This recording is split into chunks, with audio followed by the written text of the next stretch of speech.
পকেটে টাকা নাই, কিন্তু বুক ভরা আত্মবিশ্বাস নিয়ে ঘুরতেছি নরসিংদীর আনাচে কানাচে।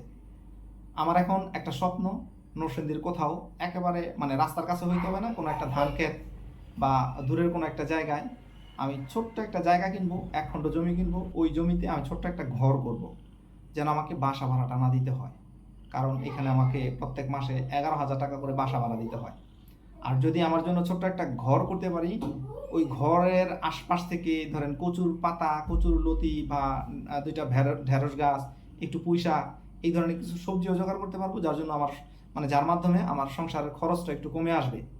তো এই উদ্দেশ্য নিয়ে আমি নরসিংদীর আনাচে কানাচে ঘুরতেছি যে আসলে কোন এলাকাটা পছন্দ, যদিও পকেট একেবারেই ফাঁকা। আমি প্রচণ্ড রকমের আত্মবিশ্বাসী একটা মানুষ, আমি প্রচণ্ড রকমের পরিশ্রমী একটা মানুষ, আমি খুবই আশাবাদী যে আমার এই অবস্থার চেঞ্জ হবে। আজকে আমি নরসিংদীর ইটাখোলা থেকে যেই মনোহরদীর দিকে যেই রাস্তাটা গেছে, এই রাস্তার আনাচে কানাচে বিভিন্ন জায়গায় খুঁজে দেখলাম। আমার ইচ্ছাটা হচ্ছে রাস্তার কাছে থাকবে, মানে মেন রাস্তার কাছে থাকবে, আমাকে অনেক পরিশ্রম করতে হবে, আমাকে অনেক বেশি কষ্ট করতে হবে।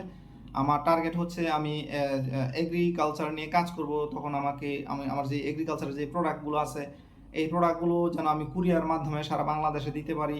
এর জন্য আমার যোগাযোগ ব্যবস্থাটা অবশ্যই ভালো হতে হবে, কিন্তু আবার জায়গা কম দামি লাগবে।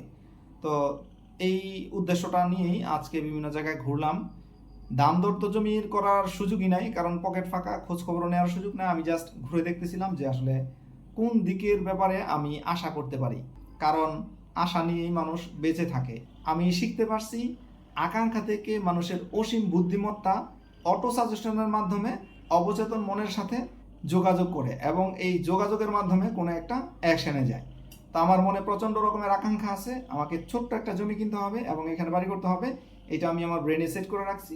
দেখি আমার অবচেতন মন আমাকে আসলে কোন দিকে পরিচালিত করে। অবশ্যই আমি আপনাদের সবার দোয়া চাই, সবার দোয়া, এবং আমি আমার পরিশ্রম এবং আল্লাহর অশেষ রহমতে আমি আশাবাদী যে আমি আমার এই অবস্থার পরিবর্তন ঘটাতে পারবো।